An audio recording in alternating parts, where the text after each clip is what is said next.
So, ang pag-usapan natin ngayon yung AXA. Okay? Very controversial ang AXA. Kasi may nagsasabi na, ay scam yan.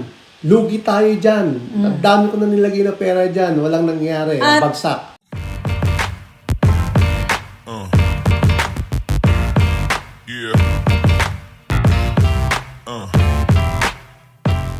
Hi everybody! Hello, we're back. Welcome to a brand new episode of Retironario. As usual, nandito na naman kaming dalawa, si Mimi. Jarvis. At welcome namin kayo sa catch-up episode. We call this a catch-up episode kasi long overdue na naman to. Dahil nung December, naging busy tayo, nag-holiday tayo, etc. etc. So, dun sa ating subscriber na nag-request ba siya o tayo? Nag-request na i-explain natin yung comment niya sa isa sa ating mga episode. Eto na yon. Hindi naman nag-request mag-comment, kundi nag-request siya kung paano i-analyze yung kanyang AXA investment. So, backtrack.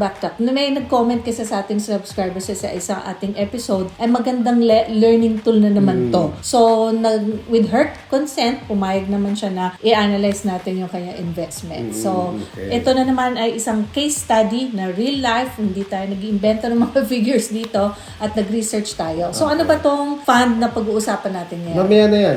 Disclaimer muna tayo. Sige, disclaimer. Okay. So, kami pong dalawa ay advocates of, financial literacy para po sa aming personal na future and sa future din nating mga Filipino, OFWs at mga kaibigan natin na kahit nga hindi Pinoy nagpapatulong na rin sa atin. Basta po para sa ating future. Yan. And lahat po ng aming content dito ay based on our research, based on consent ng mga tao na nag-provide ng data or information, and we're not financial advisors but being on the way to. Kiniklaim na natin yan ngayon na magiging financial advisor ka na.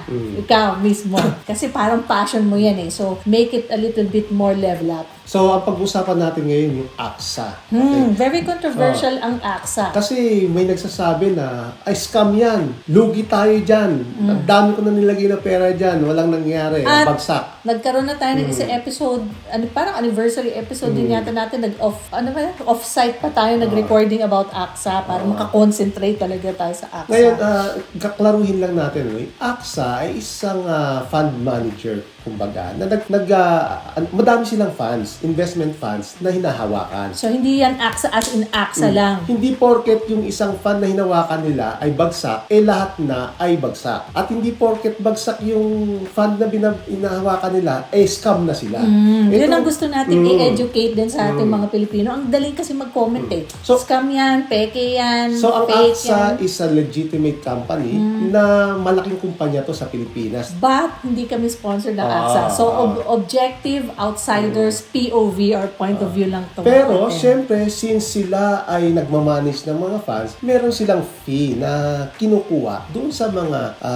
Which is natural lang. Lahat naman Halimbawa, financial advisors, sa binibigay na advice sa'yo, syempre, meron din professional consultation fee yan. Hindi pwedeng libre-libre lang. Pero ito lang, since may fee sila, kung ikukumpara natin yung fee sa iba, medyo malaki yung fee nila. Okay. So, but hindi na natin alam kung bakit gano'n. Basta yun yung fee nila. So, kung gusto nyo mag-invest directly, baka mas makamura kayo. So, halimbawa, yung AXA Global Advantage Fund, ang AXA ay nag-i-invest sa Nasdaq 100. Pero kung meron kayong opportunity to invest directly sa Nasdaq 100, yung fee na babayaran nyo sa AXA, hindi nyo nababayaran. So, kasi ibig sabihin, makukuha nyo na yung mas malaking profit. So, anyway, pag-usapan na ngayon natin itong AXA investment. Yeah. Okay, so every time na may nag-a-ask sa atin na pag-aralan sila, lagi natin sinasabi na may option sila to follow or reject the recommendation. And hindi po kami liable sa mga decision dahil kayo po ay nagdi-decision. Kumbaga, ang baraha ay nilalayout lang natin para sa kanila para mabigyan sila ng mas maraming options on how to tackle your investment problem. So, if the things that we say here make sense, edi pwede i-consider nyo. Pero kung it doesn't make sense, pwede mag-research pa kayo ng konti. At saka hindi lang naman yung aming ideas ang available na idea. Siguro meron tayong hindi naiisip na nakikita ng iba. So, Diba? so itong itong subscriber natin na to ay nagtatrabaho sa ibang bansa. So OFW siya. Pero meron siyang investment sa Pilipinas. Kahit ito ang kanyang profile, So siya ay medyo may edad na, 52 years old na siya. At ang purpose ng investment niya sa AXA is for retirement. Balak niya mag-retire at the age of 65. So ibig sabihin, medyo malapit-lapit Medyo na kasing siya. natin siya, age bracket Oo. natin siya. Pero meron pa siyang 13 years. Medyo matagal pa yan. Okay? Meron pa siyang enough time para palaguin pa yung pera niya. Ito yung ngayon yung kanyang sitwasyon. So, nag-invest siya sa AXA ng 1.5 million. Noong 2017. Nagsimula siya noong 2017. At ang alam ko, 5 years niya itong binabayaran for 25,000 monthly. At natapos na ito noong December. Kasi 2017, 18, 19, 20, 21, 22. So, December 22, dapat fully paid na siya dito. Ngayon, ito ang problema. Nag-invest siya sa AXA ng 1.2 million at sa opportunity fund ng 225,000. Hindi siya nag-invest sa AXA. Nag-invest siya sa dalawang klaseng fund na minamanage ng AXA. Tama ka doon. Okay? So, yung una, majority ng pera niya, 85%, ang alam ko parang inestimate ko lang to kasi hindi niya naibigay ng eksakto. 1.2 million nasa Chinese Tycoon Fund at 225 ay nasa Opportunity Fund. Again, siya ang pumili niya. So, kumbaga, ang AXA may menu siya. Sabi siguro ni subscriber, okay, piliin ko kaya si Chinese Tycoon Not Fund. necessarily, usually ang nangyayari dyan, may agent. Yung agent ang Well, hindi natin nare-recommend alam yan. yon. So, either na-recommend ng agent o siya mismo ang pumili na sinabi, dito tayo sa Chinese Tycoon Fund, lahat ng halos majority ng pera mo dyan. Alam mo, may friend din tayo na nag-invest din sa Chinese Tycoon. Hindi ko na mention yung pangalan. Pero Meron ba? lugi din siya. Lugi din. Sabi ko, bakit kayo nag-invest dyan? Yeah. Feeling ko kaya sila nag-i-invest sa Chinese Tycoon kasi yung pangalan ang ganda. Parang ang dating, yung mga Chinese magagaling sa business, kaya magandang magandang Pero dapat nga, investment. sabi mo, regardless of the name, ang titingnan nila yung fundamentals ng company. Again, paulit-ulit So itong Chinese sinasabi yan. itong Chinese Tycoon naka-invest ito sa iba't ibang mga company sa Pilipinas na ang may-ari ay mga incheck. Kaya nga tinawag na Chinese Tycoon. Kaya nga fund Parang pinupul yung mga Okay. resources. So yung current investment value niya as of November 14, 2023 ay ito na. So yung Chinese Tycoon meron siyang 56,393 units na ang value ng November 14 ay 14.09% per unit o yun lang po. So ibig sabihin ang value na lang niya ay 794 from 1.2 million. So, bumagsak siya. So, tingnan naman natin yung opportunity fund. So, meron siya ditong 6,611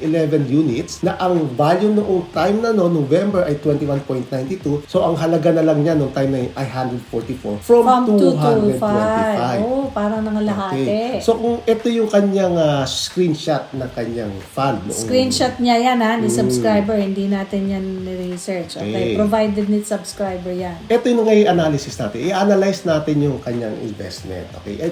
Umpisahan muna natin sa Chinese Tycoon Fund.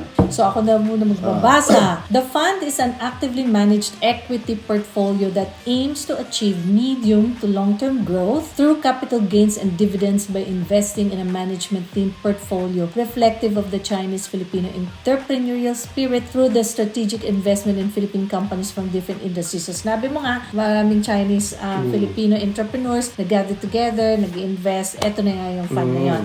So, sabi natin noong November 2023 ay lugi siya ng 37.69%. Medyo malaki yan, In order to break even, the price needs to go up from 1409 to 22.609. Parang ang laki lang ng jump na yan. Kailangan pumunta siya ng 22.69 para maka-break even niya.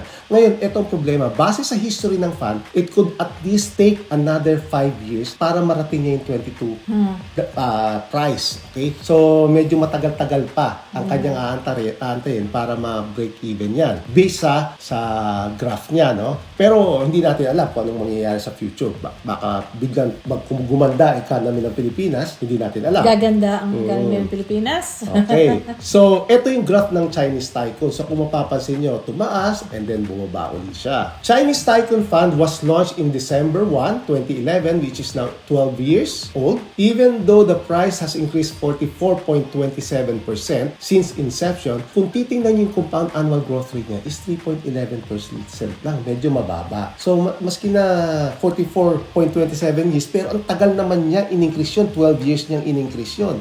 So, medyo mahina, kumbaga, ang performance itong Chinese Tycoon. So, it charges an asset management fee of 2.7658%. So, sabi nga natin, medyo malaki ang management fee ng AXA, no? Which I consider to be very high. This is one of the reasons why the growth of the fund is too slow because it is eaten by the fees. Eh, hindi naman siguro ako magtataka kasi nga maraming iba't ibang investors at mga funds na pinupool. Kaya siyempre, ang management fee niyan ay medyo mataas. Punta tayo sa Opportunity Fund. Opportunity Fund is a fund that is actively managed equity fund that aims to achieve long-term growth through capital gains and dividends, parang pareho ng isa, by investing in a diversified portfolio of equities of Philippine corporations naman So, hindi from lang different industries. hindi lang yung mga Chinese companies.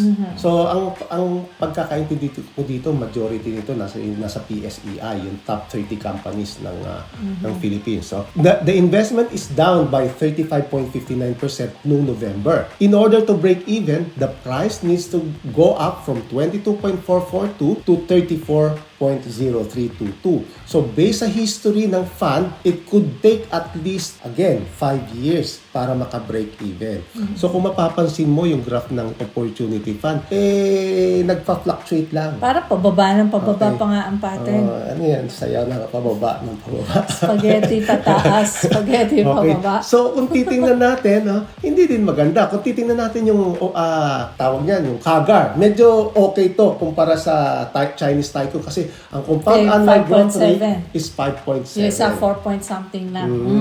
Hindi, 3.11. 3. Okay. Just like the Chinese Tycoon, it charges a very high asset management fee of 2.7658. Siguro habang nakikinig si subscriber sa ating video ngayon, parang kung ako siya parang manlulumo na ako sa sitwasyon ng kanyang fan. Okay. So, eto ngayon yung options niya. Okay, so at this point, baka ma-excited na si subscriber. Actually, may ginawa ko ditong dalawang options. Yung first option is pabayaan lang niya. Do not sell the fund until retirement. Yan yun. Okay. Option Which is one. kalimitan ito yung nire-recommend ng mga agents. Sabihin lang, bagsak lang ngayon yan, pero makakakabawi yan. Okay. So, tingnan natin yung mga potential scenario. So, sabi mo nga dito, if the funds are continued and only withdrawn at retirement, doon ka lang mag-withdraw sa retirement. Which is 13 years Years from pa. now. Okay, 13 years from now kasi 52 ka plus 13 magre-retire ka sa at the age of 65. So tingnan muna natin tong si Chinese Tycoon. Ang sabi natin, ang compound annual growth rate ni Chinese Tycoon ay nasa 3.11. So kung ang pera na lang niya natitira as of November ay 794. Kung magkakaroon niya ng compound annual growth rate na 3.11 for the next 13 years, tingnan niyo yung first column. Ang magiging future value niya is 1.183. So, parang hindi pa rin niya na-reach yung target fund niya. Kasi yung original investment niya is 1.2. So, ibig sabihin, lugi pa rin siya. So, para siya ay makabawi, maging positive, dapat ang kanyang compound annual growth rate asa at least 3.71 pataas. So, yan yung column 2, 3, and 4. Yeah. Okay. So, yan yung kanyang Chinese Tycoon. Tingnan naman natin si Opportunity Fund. Lugi siya from 225 hanggang 144. So, kung yung 144 ay magkakaroon ng compound annual growth rate ng 5.7% for the next 13 years, ang value lang nito ay magiging 297,745. So, medyo kumita siya ng 72,000. Pero hindi pa rin ganun kalaki. Siyempre, mas gusto mo malaki. So, kung i-combine natin itong dalawang fund na to, yung first column natin na Chinese Tycoon na 1.1 million at yung Opportunity Fund na 297. Ang magiging value lang nito at after 13 years, kung masusunod yung compound annual growth rate, is 1.48. Ang in-invest niya is 1.5. So, lugi pa rin siya ng 19%. So, yan yung kanyang potential return kung pagbabasihan natin yung compound annual growth rate history ng mga fund. Ngayon, ang sabi natin, kung itutuloy-tuloy niya yan. Ngayon, tingnan natin yung column 4, yung pinaka-last column. Kasi ang sabi natin, kung titingnan natin ang future value, kung ang magiging future value ng fund niya is 2.5 million. Kung kunin natin inflation at titingnan natin yung present value niya, yung 2.5 million ay equivalent lang yan sa 1.5 million. So, ibig sabihin, kailangang mag-earn yung kanyang investment na Chinese tycoon ng at least 7.5% CAGR at yung opportunity fund ng 9.5% CAGR para mag-earn siya sa future value after 13 years ng 2.5 million. Kasi yan 2.5 million, break-even lang niya yan. Kasi ang value ng 2.5 million in today's value is 1.5. Ibig sabihin, kahit nalugi-lugi siya, yung future value, may pag-asang mag-break-even. Pero gusto mo ba na break-even ka lang? Yun ang tanong. Pero kailangan, para maka-break-even siya, kailangan niya ng compound annual growth rate ng Chinese tycoon na 7.5. So, kailangan niyang pigain si Chinese tycoon at si Opportunity Fund na at 9.5. mag-perform at that level. Medyo mahirap yan kasi yung Chinese tycoon, ang history niya is 3.11 lang. Tapos ini-expect mo madodoble yung kanyang CAGR na 7.5. Yung ganun din si Opportunity Fund, ang CAGR niya historically is 5.7, tapos ini-expect mo magiging 9.5. Medyo mahirap marating yan. Ito yung explanation na sinabi ko, no? Gusto mo basahin mo ulit? Sure. Okay. If the CAGR of each fund is used to project potential value of the investment after 13 years, the original investment of 1.5 million will still not be recovered. So starting today, yan yung nung in-analyze mo siya. Chinese Tycoon Fund and Opportunity Fund need to have a CAGR of at least 3.71 and 5.7 for the next 13 years to recover the original investment. This is technically, sabi mo nga, considered as a loss because of inflation. So the value of 1.5 in year 2036, which is 13 years from now, is just equivalent to today's value of 900k plus with an inflation rate of 4%. So this means that the investment still loses almost 600k. And sabi mo nga, for the investment to be considered break-even, both the Chinese Tycoon and Opportunity Funds should have a combined value of 2.5 million after 13 years. Each fund should have about 7.5 and 9.5 CAGR respectively starting today, which is at the time that you analyze this for 13 years. This means that the performance of each fund need to be almost doubled. Parang, again, bituing walang ningning, mahirap maabot. Pwede, pero medyo matarik ang daan. So, kung itutuloy-tuloy niya yan yung posibleng scenario. Okay. Pero ako, personally, ito ang gagawin ko, yung option 2. Okay. Ano tong option 2 natin? Sabi mo, sell both funds and buy AXA Global Advantage Fund. Okay. Anong ibig sabihin nito? Siguro i-analyze muna natin, ano ba tong AXA Global Advantage Fund? Baka naman sinasabi nila, sponsored na naman tayo. Okay. Sige. Analysis basis lang po ito. So, AXA Global Advantage Fund investment objectives. The fund is passive equity fund that aims to provide investment returns corresponding to the general performance of the 100 largest and most active non-financial stocks in the US. It achieves this by investing in exchange-traded funds listed globally. Okay, so ito yung Nasdaq 100. So, ETF. ito ay diniscuss na natin sa isang episode. Read na lang po kayo sa video namin. Ang tinatrack niyang exchange-traded fund ay itong QQQ, yung triple Q na tinatawag, na ang tinatrack ng triple Q ay yung Nasdaq 100. Okay. So kung mapapansin natin, ito yung graph ng Global Advantage Fund, medyo maganda at pataas. At ang kanyang compound annual growth rate ay nasa 14%. Medyo malaki yan. For the past, yun yung sinasabi natin, hindi pa nga ma-achieve eh. Kasi yung isa, 5.7 and 7.5 over a period of time. So ito ay...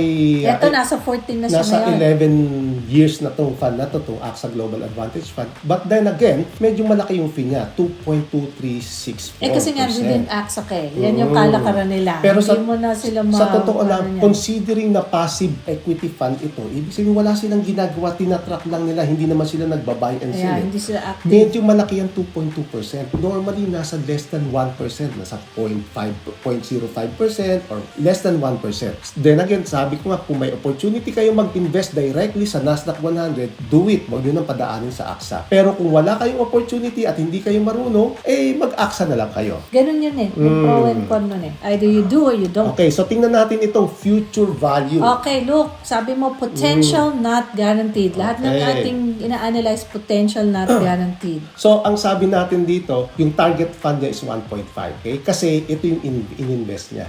Ang target niya, makabawi man lang siya. Ito yung analysis natin. On the basis na gusto natin makabawi man lang siya. Okay, ngayon, ang problema, lugi na siya. So, kung ibebenta niya ngayon yung kanyang Chinese Tycoon at Opportunity Fund, nung November, ang value lang nito, ang makukuha niya is 939,000. So, ibig sabihin, ito lang yung pwede niyang i-invest sa AXA Global Advantage Fund. Hindi pa niya marireach agad yung target fund na makabawi siya. Ibig sabihin, i-accept niya na yung loss niya na 600,000. Kalimutan niya na yung kanyang lugi na yon at magsimula siya fresh. Yeah, so option 2 is like starting fresh. Pero kahit na may loss ka. Pero ang magsisimula ka sa 936. So, subscriber to kung 39. attached siya at ayaw niya mag-loss, mag-take ng loss, edi gawin niya yung option 1. Okay. Or willing na siya to start brand new, accept the loss, ito na yung option Okay. niya. So, kung i-accept niya yung loss niya at ang magsisimula siya sa 939,000, okay, assuming na ang performance ng AXA Global Advantage Fund for the next 13 years ay ma-maintain sa 14%, ito yung third column natin. So, ang future value ng 939,000 is magiging 5 million, 5.1 million. So, ibig sabihin, bawing-bawi na siya. Meron siyang profit na 3.6 million. Pero gawin natin medyo Conservative. Okay, gawin Baka natin. naman sabihin niyo, masyado naman siyang ambisyosa sa 14%. So, gawin natin 8% lang. yung sa Okay? future. So, kung 8% lang, ang magiging value ng kanyang investment ay 2.5 million. Ibig sabihin, kikita siya ng 1 million. Pero ito ay para considered break-even kasi ang today's value ng 2.5 million is 1.5. So, ibig sabihin, para maka-break-even siya, para mabawi niya yung kanyang tuhunan na 1.5, considering na may inflation na 4%, kailangan mag-earn siya ng 8%. Yun yung minimum. Ngayon, tignan nyo. Kung yung 14% na CAGR, mag-increase lang tayo ng 1%. Kasi feeling ko ito kaya maging 16%. Kung gawin lang natin 15% yung kanyang CAGR na additional 1%. So, yung kanyang 939,000, after 13 years with 15% interest, compound annual growth rate, magiging 5.7 million. From 5.1, magiging 5.7, meron siyang in-increase na magkano? 600,000. So, medyo malaki. Okay? Maski na 1% lang. So, ito, basahin mo yung pinaka-summary natin. So, even if you sell your Chinese Tycoon and Opportunity Funds for a loss, yung current value nga nyo is 900k plus, there is still a chance of getting break-even or having profit after 13 years kung babaguhin mo na, maglilipat ka na sa AXA Global Advantage Fund. In order to reach the 2.5 million value, which is your break-even value, the fund needs to have a CAGR of 8%. And for the past 11 plus years, AXA Global Advantage Fund has a CAGR of 14. If this CAGR is achieved, the fund can potentially grow up to 5.159 million with a profit of 3.659 million after 13 years. So parang ito ay medyo okay lang na malugi ako kung ang kapalit naman ay mas malaki ang return ko. Pero alam mo, nagtataka ko, hindi lang siguro ito ang investment ni subscribers kasi ang target lang niya for this fund is 1.5. Di ba, pagka nag-analyze tayo, meron tayong mga subscriber gusto nila by retirement. Ang fund nila ay 60 million, 50 million. So, siguro ito isa lang. Hopefully isa lang to. Hindi lang ito ang kanyang nire-rely. Kasi kung ito lang nire-rely niya, 5 million lang Kulang siya. yan. Kulang. At based on our own experience din. So, yun nga sinasabi natin, kung kayo ang magkakaroon ng retirement planning, hindi sapat na mag-aim kayo ng number na hindi nyo alam kung yung ba ay sapat talaga sa inyong retirement. Kasi kung nag-aim kayo ng 2 million at retirement age, pero baka mamaya kulang yun eh. So, dapat merong tamang retirement planning. Pero sa totoo lang, maraming hindi alam na kailangan meron kang realistic expectation. So, yung tamang retirement planning, dapat kino-consider nyo ano yung lifestyle na gusto nyo at retirement. Tapos, iaano nyo yan. I-consider nyo yung inflation rate, i-consider nyo yung time horizon. Madami kayong kailangan i-consider. Kaya naalala ko, nag-uusap tayo ng isang araw, magkakaroon tayo ng update sa ating planning. Sabi mo, i-share natin sa kanila kung nasaan na tayo. Are we tracking like this? Kaya nga mabuti nakikita natin itong mga ganito example. Kasi baka mamaya tayo rin nasasablay ng konti. So, kung willing ka i-share sa kanila. Actually, Kung willing ka i-share. siguro next episode natin by April siguro, or May. Mag-April na ngayon. May, ma-present natin yung ating update ng retirement planning. Kasi nagbigay tayo ng plan nito, ilan ba? 2 years ago. 2 years ago na? Oo, 2 years ago yan. Okay, kasi sabi natin, after 2 years, bibili tayo ng property. So, dapat tingnan natin. meron ka snapshot ng luma natin video. Meron tayong snapshot. Diyos ko, ano kayang itsura natin? At ano kayang pinagsasabi natin nun? Malalaman po ninyo. Okay, so yun na lang muna. Okay, so hopefully po naging very interesting to. At saka subscriber, yung comment mo, sabi mo tungkol sa AXA, labas kami doon. Kasi hindi naman kami taga-AXA. Pero sana yung mga ibang meron ding fans sa AXA, ma-appreciate tong episode na to para mapag-aralan nyo pa ang takbo ng inyong mga So, fans. isa-summarize ko lang, yung AXA ay isang kumpanya na nagmamanage ng madaming funds. Ibig sabihin, may isang Fund A, Fund B, Fund C, Fund D. Hindi ibig sabihin bagsak ang Fund A, hindi na maganda yung ibang funds. Hindi ibig sabihin na bagsak ang Fund A, scam na sila. siya. Okay? Yeah. Pero then again, ang AXA ay nag-charge ng management fee na personally sa akin medyo malaki. So kung meron kayong opportunity na mag-invest outside of AXA na tinatrack ang the same fund, gawin nyo. Kasi may iwasan nyo na magbayad ng management fee. Okay. And then, again, apologies kay subscriber. Ngayon lang namin na i-present ito as an episode. Sana naging sulit ang paghihintay mo sa aming pag-present nito. Okay, hanggang na lang muna. Hanggang sa susunod, kung meron po kayong comments, suggestions, gusto nyo kami i-message, retironario@gmail.com or through our Facebook and YouTube channel, please like, share, and subscribe para mas marami pa po kaming matulungan at pabigyan ng information. Ako po si Mimi, Jarvis? na nagsasabing sama-sama tayong maging Retironario. Hanggang sa muli. Bye-bye. Bye!